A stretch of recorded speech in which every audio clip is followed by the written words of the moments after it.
If you're a person who has found yourself on a spiritual path, or you look at your life as a spiritual thing, it's very likely that at some point in your life, and actually this is most likely for like pretty much every person ever, but it's very likely that at some point in your life, you have experienced a form of like deep and profound loneliness. Like even if people are around you, you've experienced like a sense of complete and utter, I am alone in this world. There's nobody here that fully understands me, and so on. Everything that goes into that, you already know. Most people like already have experienced something like that, have experienced that deep and profound loneliness. And even more so, I think that people like who are on this path have probably experienced it, probably every single one of us. And the point that I'm trying to make is that this loneliness that we experience happens regardless of how many people are around us, or how many friends we have, or how close-knit our family is. Loneliness is not the absence of people. Loneliness, that deep, profound loneliness that I'm talking about, is the absence of being understood. And this is a problem that's actually very easy for us to solve. It's very easy for us to do something about this because it's not really a problem at all. We seek to be understood as people. We want other people to understand us. We want them to understand our words. We want them to understand the way that we view ourselves. We want them to understand our beliefs. We want them to understand our value. But we do not need other people to understand us. And the way that you overcome that loneliness is by realizing that you do not need to be understood by other people. And the biggest reason for that is because you're not even really understood by yourself. Because you, the one who is experiencing, is not something that can be understood. We walk through this life and we try to cling to things. We try to hold on to stuff to identify ourselves with it. We try to give ourselves traits and skills and values, personality traits and other things. And the problem with this is that you, the real you, is this flowing and dynamic, ever-changing thing that is not intrinsically tied to any specific possession or intrinsically tied to any specific trait or characteristic. You are ambiguous. Everybody is in some way ambiguous. And we see that people kind of portray themselves in a certain way. We see people develop consistency with the way that they portray themselves to other people. But none of this is real.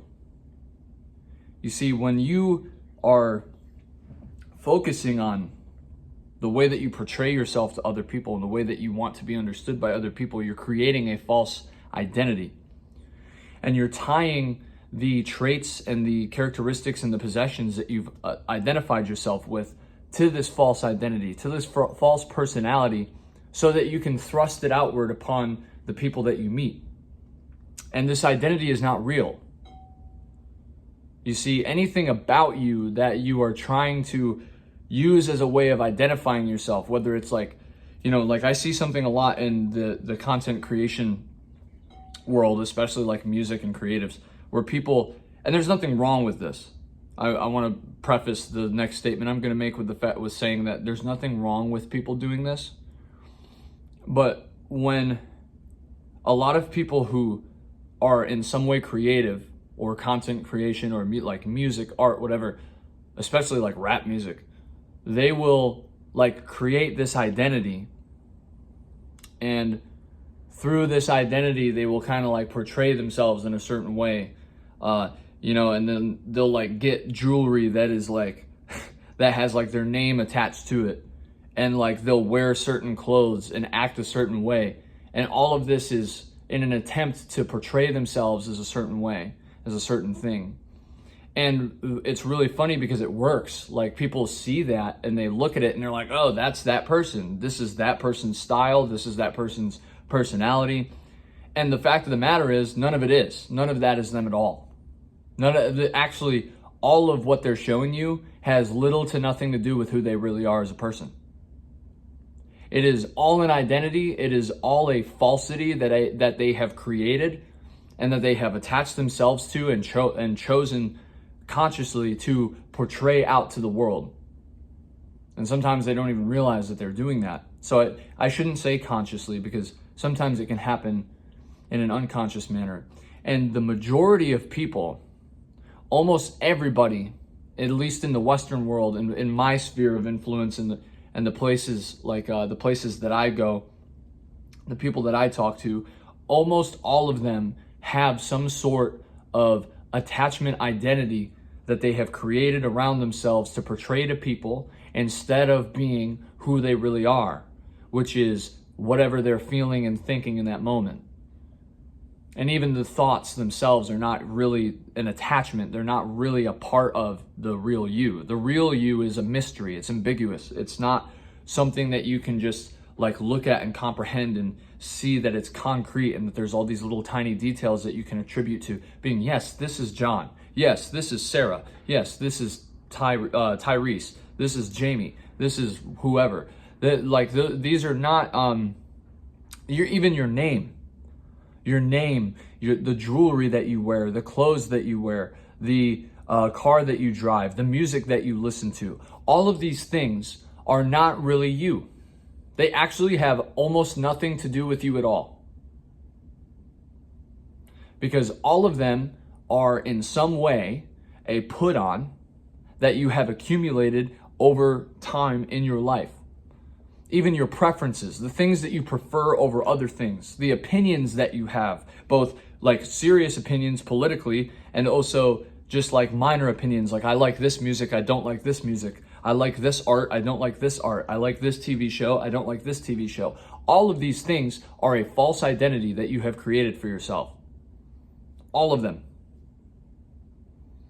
Because nothing that is concrete, nothing that exists in the physical world or is able to be pinned down in any kind of way, any kind of defining manner where it is this and only this and always this, none of that is really you. That's not real.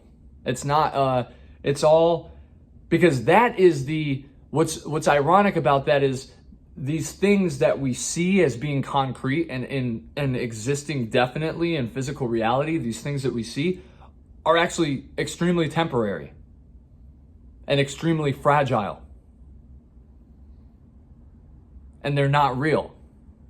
But the ambiguous nature of who you really are, the infinite, undying nature of the changing, dynamic, flowing creature that your existence actually is, that is eternal. That is always here. It has always been here. It has never ceased to exist, and it never will cease to exist. Being. That being, the state of simply existence that is dynamic and ever-changing, is the only thing that's not even a thing that actually is permanent, that is actually eternal and inevitably stays here in this world, stays here. Everything else is temporary. Everything else is a put on. Everything else is fake. So if I look at you and I try to say, like, and it's unbelievable how deep this actually goes, because and this is why it scares people so much. This is why people don't want to agree with this, is because it challenges their existence. To say this to somebody challenges their very identity of themselves. And because it challenges their identity, it challenges their existence, it challenges their ego. It scares the shit out of them, because it feels like what you're doing is you're killing them, because they have identified themselves so strongly and so firmly with whatever they have put onto themselves in order to make an identity for themselves. They have identified with that so strongly that to take that away from them makes them believe that they are going to die Even if they don't believe that, so like if they don't know that consciously in the forefront of their mind, like, oh, this is death, that's what ego death is the realization that the things that you put onto yourself are not real. You have no traits. You are a traitless being. You have no possessions. You are a possessionless being. You have no form. You are a formless being. Although you are temporarily experiencing this life as an individual self inhabiting a body, and that body is at least in this moment definite and defined, and you can see it and you can identify it in the in the physical space around you, that body will one day wither and fade. And the misunderstanding, the misidentification that we have is that I am this body. That when this body withers and fades, so do I. Because this body is me. And that is not the case. You can see it very plainly. You are the awareness which drives the body. You are not even the thoughts. You are not even the brain. You are the awareness that is experiencing the thoughts and the brain and the driving of the body. So you're not even really driving the body. You're experiencing the body being driven. You are the observer. And you are consciousness. And that is all. Consciousness is the only thing that is eternal in this world. And it exists in some form, in some way, in everything that is around you, everything. Because without consciousness, there would be no world. There cannot be existence without consciousness, just as there cannot be consciousness without existence. These things are tied together in a dualistic nature. And so the misunderstanding is that you have some sort of definition to yourself. And therefore, I need to be understood by other people. And that's why you can't be. Is because there is no real definition of you. There is no concrete way of defining who or what you are. And so when you try to make other people understand you, it falls flat. Because anything that you try, whether you know this or not, this is the truth. Anything that you try to make another person understand about you is a lie.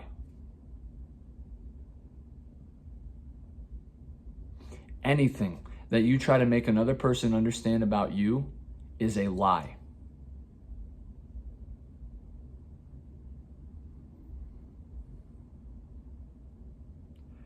Nothing that you believe about yourself is real. Nothing that you believe that you possess is real.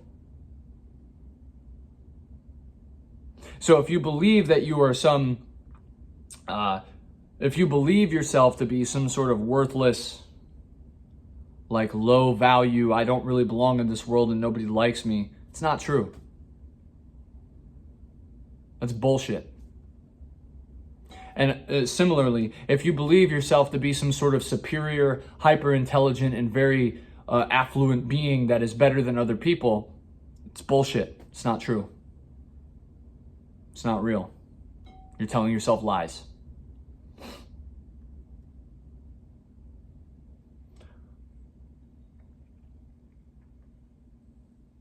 That is the truth of your existence. Sit down with yourself. Sit down, close your eyes, take deep breaths and focus on your breathing, and sit quietly with your thoughts. Given enough time, you will see what I mean.